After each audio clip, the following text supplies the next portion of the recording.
Mais là, maintenant qu'on a nos principes de base, maintenant qu'on est capable de distinguer l'hypothèse initiale contre l'hypothèse alternative, et comment est-ce qu'on va écrire ça mathématiquement, maintenant on se demande comment est-ce qu'on va choisir l'hypothèse qui est la bonne. Comment est-ce qu'on va pouvoir faire ça du point de vue statistique. Ben, en ce moment, on est en train de dire qu'il nous manquerait un genre de critère qui va nous permettre de faire une décision. Ce critère-là va nous permettre de rejeter H0 si jamais H0 n'est pas bonne.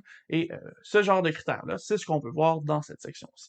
En fait, on est en train de chercher à partir de quand est-ce que H0 devient invraisemblable. À partir de quand est-ce que l'hypothèse initiale ne tient plus la route dans le point de vue, du point de vue statistique, dans le contexte de l'échantillon ou de la population qu'on a devant nous. On va faire ça dans l'exemple 5.4, on va se donner une mise en situation et ça va nous donner un résultat qui devrait nous donner une bonne idée là, du critère de décision qu'on veut aller chercher. Donc ici, exemple 5.4, on repart avec les données de l'exemple 5.1. Donc en 1953, on avait que l'âge moyen des femmes qui ont mis un enfant au monde pour la première fois était de 24,3 ans et on se dit qu'en 2016, il y a eu un échantillon qui a été formé à partir de 36 mères qui venaient de mettre au monde un enfant pour la première fois. Et dans cet échantillon-là, on retrouve une moyenne de 27,8 ans. Ensuite de ça, on retrouve aussi l'écart type de 6 ans. Et dans ce cas-ci, on se demande si l'hypothèse initiale H0 est vraie, donc que la moyenne réelle c'est 24,3 ans, c'est quoi la probabilité que dans un échantillon comme ça, on ait eu une moyenne de 27,8 ans. Parce que 27,8 ans, c'est quand même loin là, du 24,3 ans. Donc, on veut voir à quel point est-ce que on a des chances d'obtenir ce genre de moyenne-là, sachant qu'on a vraiment 24,3 ans comme moyenne. Ici, si on trouve que la probabilité est ridicule, est infime, ben on va pouvoir considérer que les chances que ce soit encore mu0 qui soit vrai, que ce soit encore 24,3 ans, l'âge moyen des femmes qui mettent au monde un enfant pour la première fois, ben ça devrait être un petit peu invraisemblable. On devrait prendre une autre valeur, donc on va prendre l'hypothèse alternative dans ce cas-ci. Donc on y va avec ça ici. On a mu0 qui est à 24,3 ans. On sait que x bar est à 27,8 ans. Et pour pouvoir trouver cette solution-là, il va falloir se rappeler, comme on l'a fait dans le chapitre 4, que la variable z, la variable aléatoire z, qui est calculée en faisant la moyenne x bar moins la vraie moyenne divisée par l'écart type sur la racine de n, ça suit une normale 0,1. Donc à ce moment-là, on sait que si on prend la moyenne x bar et qu'on l'applique dans ce concept-là, on devrait être capable de trouver une probabilité avec notre table de la loi normale. Ici, par contre, sigma, on connaît pas. Hein? On n'a pas le vrai écart type de la moyenne, le vrai écart type de la population. Donc, on va se baser sur l'écart type de notre échantillon, le 6 ans qu'on avait.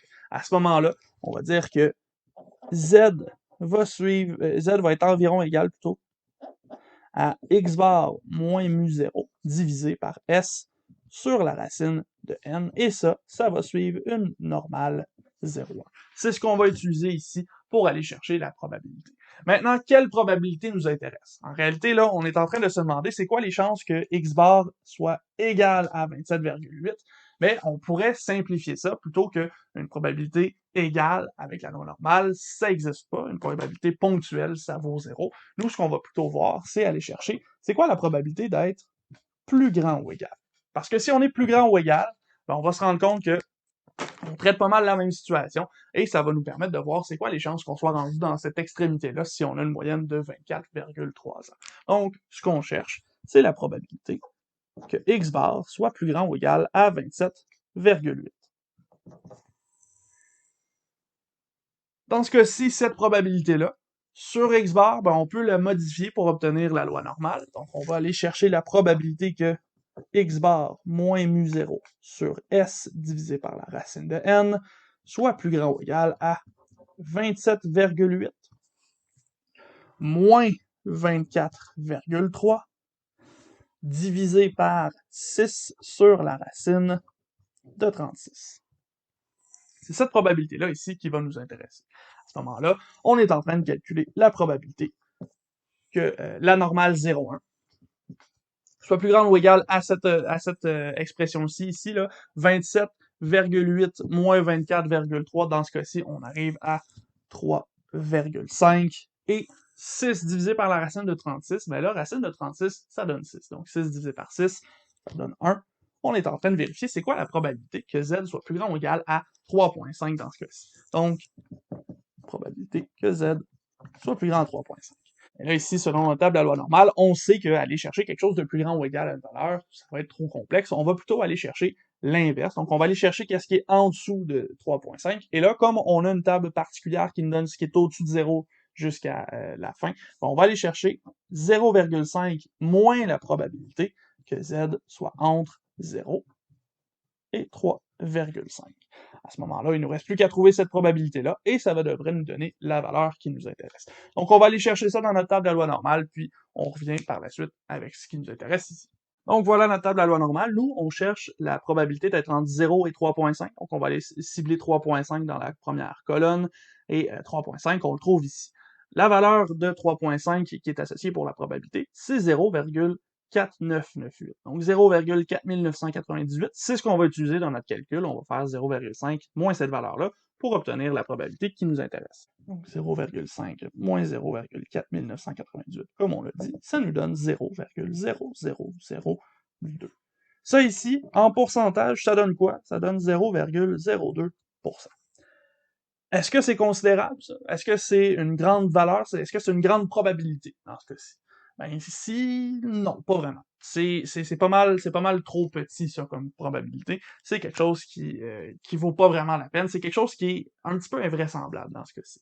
Qu'est-ce qu'on vient de conclure dans ce cas-ci? Ça veut dire que la probabilité que la moyenne de notre échantillon soit supérieure ou égale à 27,8%, considérant que la valeur de l'âge moyen, ce serait vraiment 24,3, ben, ça serait presque impossible.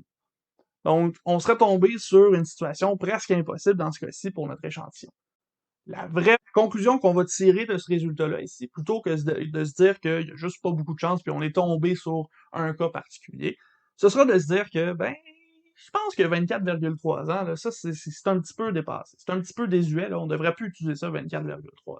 Je pense que la vraie moyenne, elle est plus grande que 24,3 parce qu'avoir 0,02% de chance d'obtenir 27,8 ans, ou plus, là, dans ce cas-ci, c'est un petit peu dérisoire. Donc, on va, à ce moment-là, considérer que l'hypothèse H0 est invraisemblable, donc on va rejeter cette hypothèse H0-là, et on va assumer, donc, que la moyenne mu, elle est plus grande que 24,3 ans. Donc, ça, ici, c'est un critère de décision. On est allé faire la probabilité. On a évalué cette probabilité-là. Puis on s'est rendu compte que, dans le contexte, je pense que notre hypothèse H0 est dépassée. On va laisser ça de côté, puis on va aller chercher plutôt notre hypothèse alternative. Mais là, c'est bien beau cet exemple-là. Il nous a donné une probabilité. Et cette probabilité-là de 0,02%, nous, on a choisi arbitrairement de la rejeter. On a choisi que ça, c'était trop petit pour nous. Mais comment est-ce qu'on fait pour déterminer que cette probabilité-là, elle est trop petite?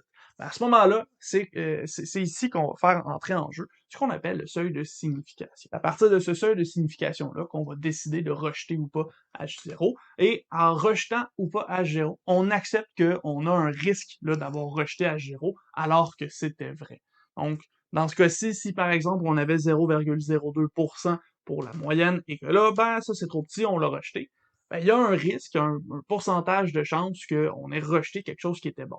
Mais ce risque-là, c'est le seuil de signification et c'est celui qu'on décide de s'imposer lorsqu'on fait un test hypothèse.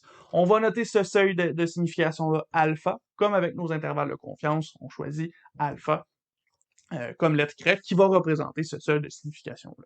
Maintenant, avec la définition qu'on vient de se donner, on vient d'introduire une erreur possible qu'on peut commettre. On vient de dire qu'on a une probabilité de rejeter H0 alors qu'elle est vraie. Ça, c'est une erreur en soi, et du point de vue statistique, c'est une erreur particulière. C'est une erreur qu'on appelle l'erreur de première espèce. C'est l'erreur qu'on commet lorsqu'on va rejeter H0 alors que l'hypothèse H0 était vraie. À ce moment-là, on va associer le risque de faire cette erreur-là, de commettre cette erreur-là, à la valeur alpha, donc le seuil de signification qu'on vient de se donner. Donc à ce moment-ci, on vient de définir le seuil de signification, on vient de définir là, tout ce qu'il nous faut pour construire le test hypothèse, aller chercher les probabilités, puis finalement se rendre compte que ben, on est peut-être trop petit, on doit rejeter H0. On a tout ce qu'il faut finalement pour faire le test hypothèse au complet. Il y a une seule notion qu'on n'a pas abordée, et là, dans ce cas-ci, on a défini l'erreur de première espèce comme on a numéroté cette erreur-là, c'est parce qu'il y en a d'autres. On se définit juste avant de continuer l'erreur de deuxième espèce, puis ensuite de ça, on pourrait établir complètement c'est quoi le test d'hypothèse. Ce deuxième type d'erreur-là, qu'on appelle l'erreur de deuxième espèce, c'est l'erreur qu'on va commettre lorsqu'on décide de ne pas rejeter H0, alors que H0, ben on aurait dû la rejeter. H0, c'est faux, c'est une hypothèse qui est fausse, on aurait dû rejeter cette hypothèse. À ce moment-là, on vient de commettre une erreur de deuxième espèce, et le risque de commettre cette erreur-là, c'est qualifié par la lettre grecque bêta. C'est une autre probabilité qu'on pourra apprendre à calculer un petit peu plus tard dans cette section-ci. Pour résumer les types d'erreurs, vous en avez deux, et on peut résumer ça de cette façon-là. Donc, la décision et la réalité. Dans la décision, vous avez rejeté H0 ou vous n'avez pas rejeté H0, et dans la réalité, H0 est vrai et H0 est fausse. Si vous rejetez H0 mais qu'elle est vraie, vous avez fait une erreur de première espèce. Si vous rejetez H0 mais qu'elle est fausse, c'est une bonne décision.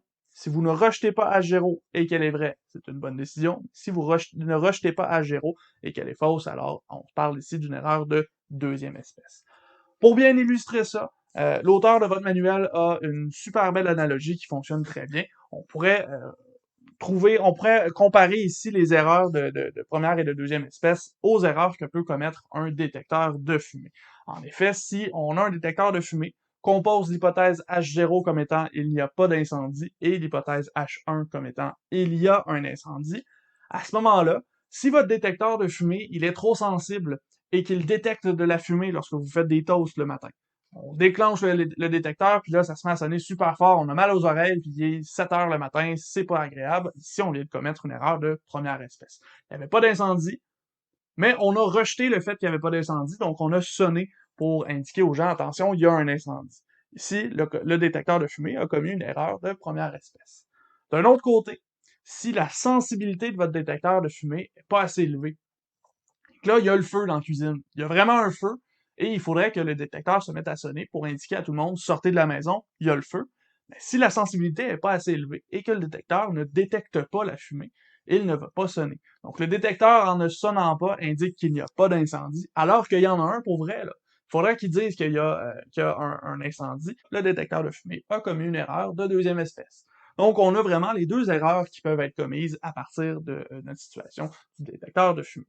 Maintenant, on pourrait aussi analyser qu'est-ce qui se passe si, là, ici, le problème, on se rend compte que c'est la sensibilité de notre problème. La sensibilité de notre détecteur de fumée était trop élevée ou pas assez élevée. Donc, dans ce cas-ci, si on n'a pas assez de sensibilité, on risque de faire une erreur de deuxième espèce plus facilement. Mais si on n'est pas assez sensible, ben là, on ne détectera pas les toasts. Si on ne détecte pas un feu, on ne détectera pas des toasts. Donc, on diminue le risque de faire une erreur de première espèce en augmentant le risque de faire une erreur de deuxième espèce. Si on fait l'inverse, si on augmente la sensibilité de notre déclencheur, notre détecteur de fumée, ben à ce moment-là, si le détecteur est très, très, très sensible, il va détecter les toasts, donc il va se déclencher lorsqu'il n'y a pas de feu. Mais c'est sûr qu'il va se déclencher quand il y a un feu parce qu'il détecte très facilement la fumée. Donc à ce moment-là, on augmente le risque d'avoir une erreur de première espèce en diminuant le risque d'avoir une erreur de deuxième espèce.